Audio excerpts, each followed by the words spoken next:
Kaylee, Madison. and on today's episode, we're going to be discussing grief and reassurance.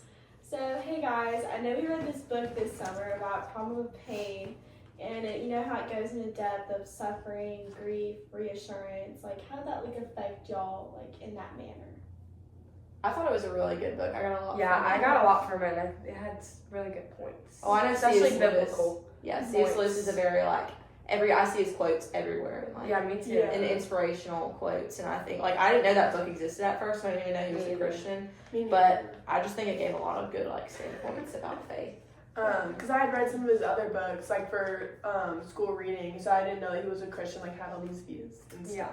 Yeah. It was kind of a good step back, because usually we read stories for summer reading, but usually it's English. We've never done Bible before, and I really liked it. Yeah. It was really beneficial to me. Yeah, I really liked it. I read it later. I had to go through it pretty quick, but I really and usually liked it. I don't find myself liking reading those books, but this one I actually followed along, and it wasn't too bad. Because I feel we all know we're not a big book person, but when it puts a perspective on your faith, I think it's a lot more different. Yeah. I also how it went into so many different topics. Yeah. It didn't just go on pain and suffering or Yeah. It went into a whole bunch of different topics about animals and where they go, and it kind of just gave insight to people who might not know about that. Mm-hmm.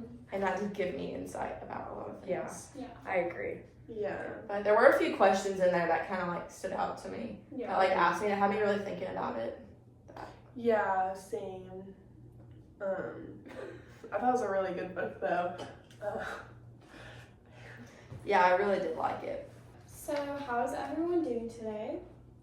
I'm doing good. I've been Good. pretty good recently.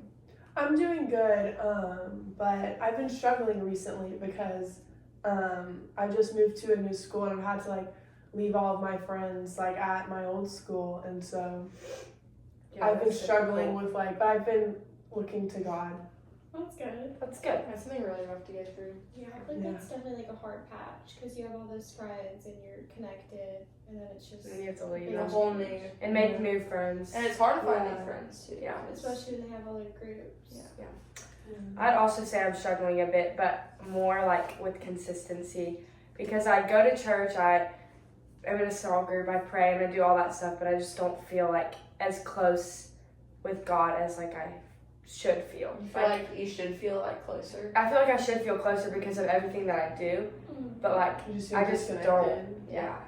Well, I know you, and I know that you you're always your family, you always go to church. You've been going to church your whole life, every Wednesday and every Sunday. So maybe it's just you're going so much, you're kind of used to going through the motions, and you're used to just going and hearing it, but it doesn't really affect you as much as a person who would only go once a week, or has just started going. And that's kind of hard to go through, because it's not you're going through a rough patch because of what you're doing. You're not doing bad stuff, but you're still not feeling you think you should feel. Yeah. And so that's kind of confusing. Yeah. But also I think it kind of just has something to do with being in the Word a lot, and reading your Bible. And I think that is a big effect on me too, because I kind of get used to going just through the motions and not really. I definitely could say I could go through the Word a little bit more than I do, but I'm still consistent with it. I don't not do it, so I don't know. It's just just opening yourself up to it rather than just listening to it. Yeah. I think I struggle with being still. I just feel I kind of have to sometimes. Even though I will enjoy it, I just kind of feel it's a struggle to actually get into the Word. Especially if I'm busy. If I get home late and there's an option to either take a shower and go to sleep, or take a shower and get my Word for 30 minutes, and it's just what do I rather do, but what do I need to do? Yeah. And I feel sometimes I feel I'm wrong for not wanting to get my Word. Do it. Yeah. And that's probably something I need to work on. It's just That's something a lot of teenagers struggle with, though. Yeah, I feel pushing back, reading it, and then just never. Yeah, because I always whenever I'm really busy, one of the first things that I'll cut out is reading the Bible, because it's not something that I have to do, but something that I actually do have to be doing. But you don't really think about it Yeah. in that way until like you really think about it. Yeah, like last night I was painting my senior jeans instead of like reading the word and stuff, when I could have done both. Yeah. But I just chose one over the other. Yeah.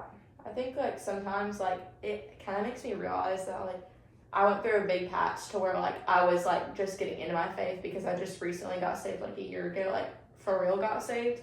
And I think I went through this patch before where I was just like basing it off like the fire of going to church, and then I wouldn't go home and read, but I was still like on fire for God, but I wasn't doing anything with it. And I wasn't really producing all the good fruits that I probably would have been able to if like, you know, I was consistent in my word. And then like a few months ago, like especially when school started, I was really consistent with my word. I would go like read it every day. I would make time for it. And then when school started, I would go to like school early in the mornings up until like a few weeks ago. And then things just got so busy. I've kind of noticed like some mornings I don't do it or some nights I don't do it because I'm so busy, but it is like affecting me in certain ways. Like I notice when I'm more stressed out. Make time. Yeah. And I just noticed how much of a difference it makes. Yeah. I agree. My small groups really do help too. Like that's like something I look forward to every week. Yeah, me Because too. I went a week, because I'm in 2 separate small groups, and I went a week without going to either of them or church. And I think I had the hardest week I've had in so long.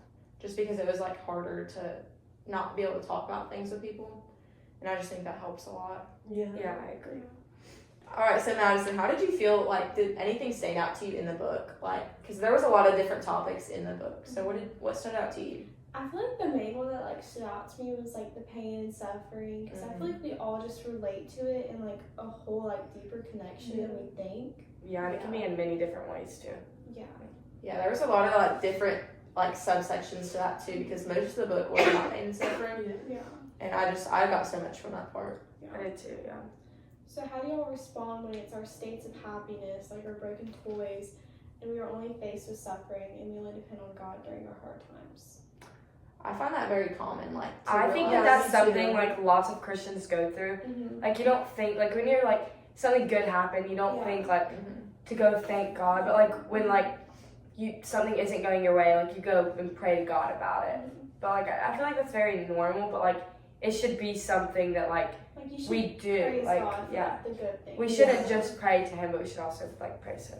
Yes. Yeah, for it's what kind he of does. easy to only go to him when you need something, or like once you've realized you've done something wrong, or like you realize, oh God, I'm so sorry, I haven't been going to you about things, I feel really bad about it, but let me pray about this, and then you don't continue to like go to him when you, because you're supposed to go to him in like the highs and the lows, and going to him in the highs is like good because it helps you to not get into such deep lows. Yeah. You know what I mean? Yeah. But there is this quote in the book. It's by C.S. Lewis, and it says, "Everyone has noticed how hard it is to turn our thoughts to God when everything is going well with us. We have what we want is a terrible saying when all does not include God. We find God in interruption." That's really good. Yeah, I agree, because right when I was transferring schools and was like going through like applying to Calvary and stuff, like before all this, like I wasn't like praying and reading the Bible consistently, but you found yourself struggling. I found myself struggling, so I was like praying to him and like reading the Bible every night just to like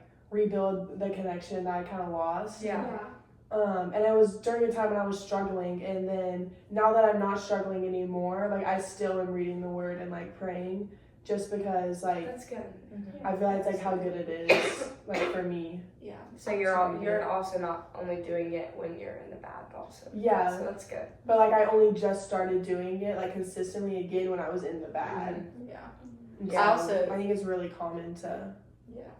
I went through something very similar a few years ago. Before I'd really gotten deep in my faith, I had just started going here. And I considered myself a Christian, but I didn't have a relationship with God whatsoever.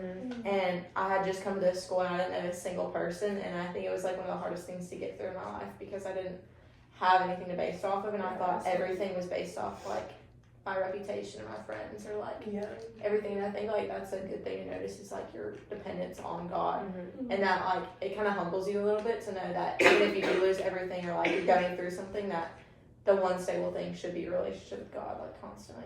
I agree. And like you shouldn't be finding God as an interruption, but I know it's easy to when you have so much to do. There's this verse that I think about when talking about like only depending on God when we're suffering. It's Romans 5:3-4. Not only so, but we also glory in our sufferings, because we know that suffering produces perseverance, perseverance character, and character hope. I think that's a really good verse for like what we're talking about, Yeah, me too. because we also like we can glorify him in our sufferings, Yeah. not only in. I think that's really good to look back on, because one thing I learned in a small group is like, if you're struggling with something, one of the best things you can do is like memorize a verse, or like have a verse to think about, even if you don't have it memorized. And like looking back on like, if you notice you're not doing your best with God, like you're not like trying to at all, but he's constantly there, and like you kind of feel bad about it, but like what are you gonna do about it? Because like you know there is something in the end for it. So are you really like, do you know for sure that that's your reward, or like are you just doing it and you're saying I'm going to, you know, like are you really working for it in a way? But you don't really have to work for your relationship with God. Like that kind of sounded, but like it's more, it's a relationship you strive to like, because even like friendships or like But you other still have to put relationships, work in for like all relationships, you kind of have to. or like make efforts at least. Yeah. I feel like it's not like the consistency about like being like connected to God, but I feel like even when we're not connected to God, like you feel like you're still there, but like you need to be connected during your highs and your lows, not just like whenever like you feel like you need to depend on God, like in those hard times, because he's not always gonna be there, but he will be there during every time we need him to be there. I just think it's really good to look back on. Yeah, me too. I've also noticed like whenever like I am praying and talking to God, it gets like more difficult for me to do it, just because like it just feels so weird like talking and like praying, but like no one's like physically talking back, and like I know he hears me and that he's it's working just, like, in his ways, but like it's It's just like you're in a difficult. bubble. Yeah. Sometimes it's one-sided, especially when like you go through a period where you're asking for your prayers to be answered, but they're And not then they being just answered. don't. But like really, that's just God using that time to teach you something. Or, Yeah. like, if like you're asking for something, is it really going to benefit you? Like God's going to give you what is best for you. So if he's not giving you what you're praying for at that moment, it's because you're supposed to be doing something else. Yeah. Or like you're asking for something, but you're not ready for it and you don't notice it. Like God's not going to give you certain things if you're not depending on him in everything. Yeah. Bible verse I think that is really gonna like correlate to all of this is Romans 8:18. For I consider that the sufferings of his present time are not worth comparing with the glory that is going to be revealed to us. I love That's that a really verse. good verse. I love that verse. Yeah. And I feel like it hits me in like a different point of view, because I mean like suffering is like there's like types of different suffering. Like you have a good suffering, you have a bad suffering, Well, and then glory comes in and it glorifies everything. I mean, we're also guaranteed suffering. Like, there's a different type of suffering whenever you're like not close to God, because you're obviously like not close to him, you're doing it on your own, and that's like very bad. But also when you are close to God, it's guaranteed to be harder, because the devil's not gonna like want to tempt you in certain ways, or you know, put these things on your life if you're where he wants you to be. If you're going towards God, he's gonna make your life harder. And like I just think it's really hard to, especially like when you're our age and you're like at school, it's really hard to maintain your friendships, because a lot of friendships have to end in order to like, grow with God, or relationships or what you're doing. And I think that's just a hard change to make, especially when you're I agree.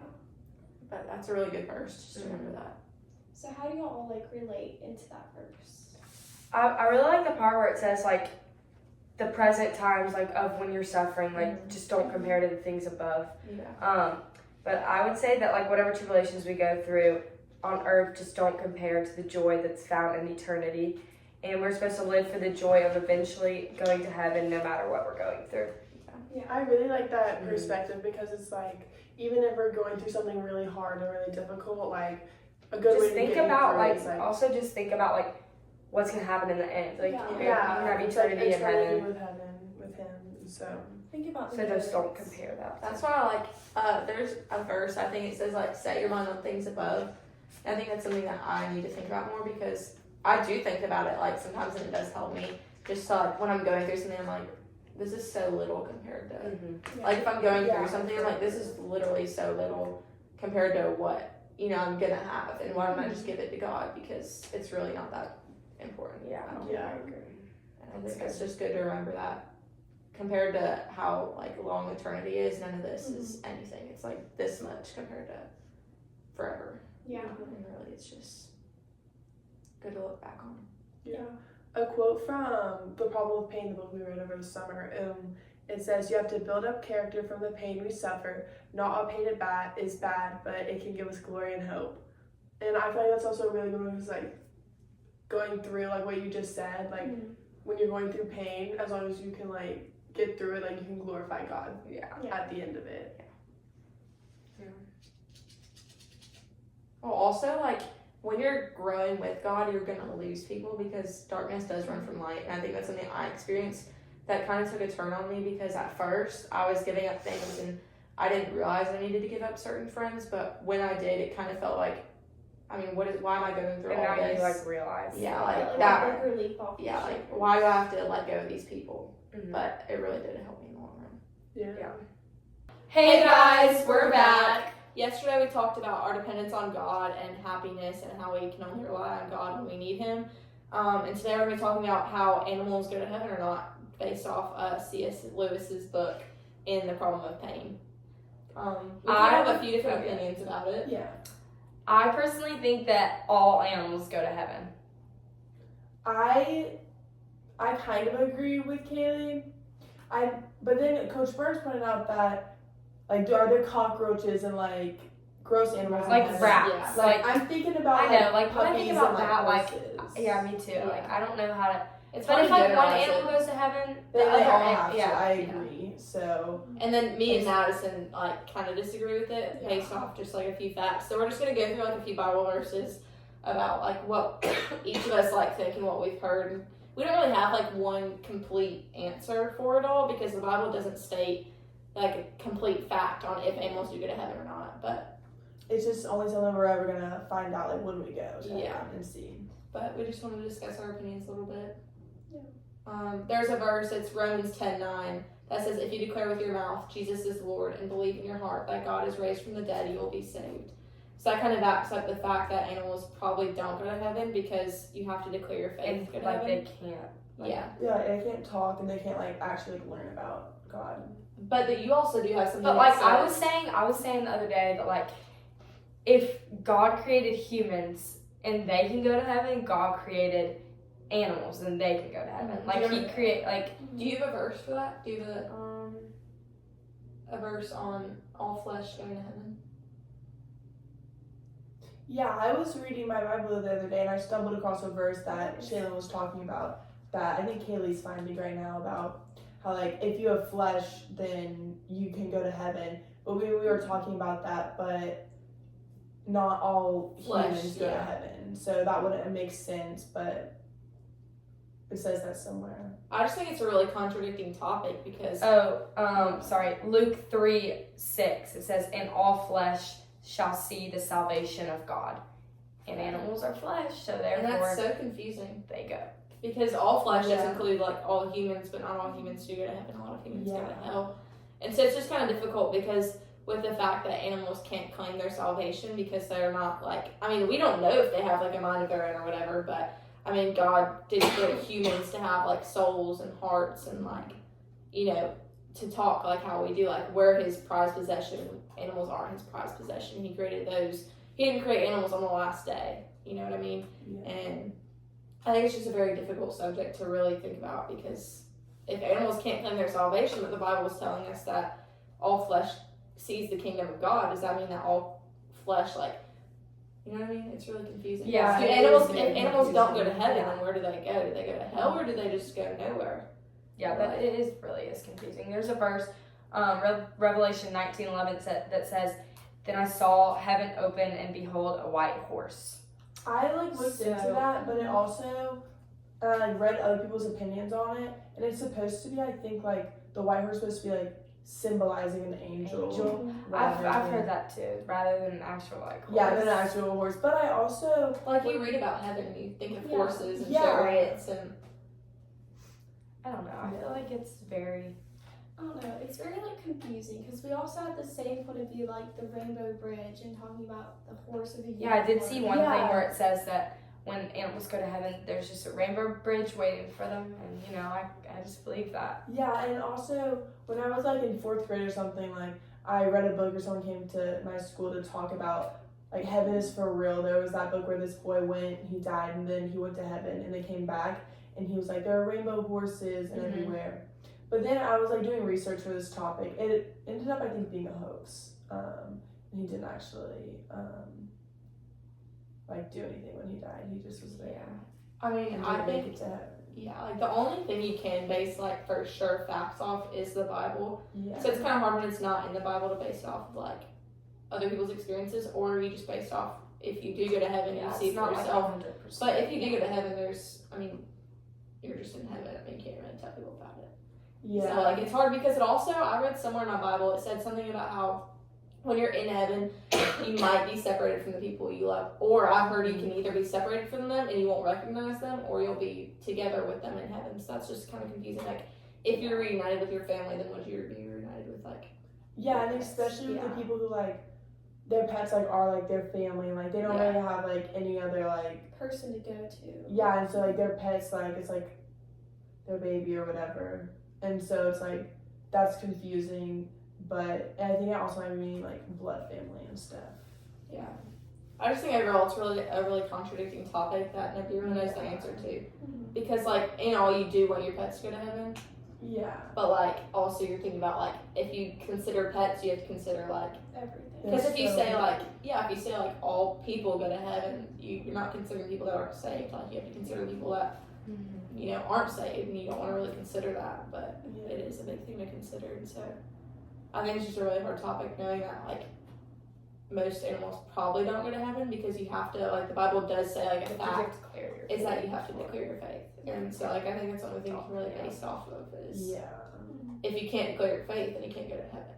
Yeah. And, like, that's the same thing with, like, if a child is, like, grows up in the middle of nowhere and never experiences the word or, like, nothing, that's not their fault that they're not going to be able to go to heaven, but they're not going to go to heaven even if it's not their fault. You know what I mean? Yeah. Like, I just think it's based off have that circumstance. experience to be able to be given that.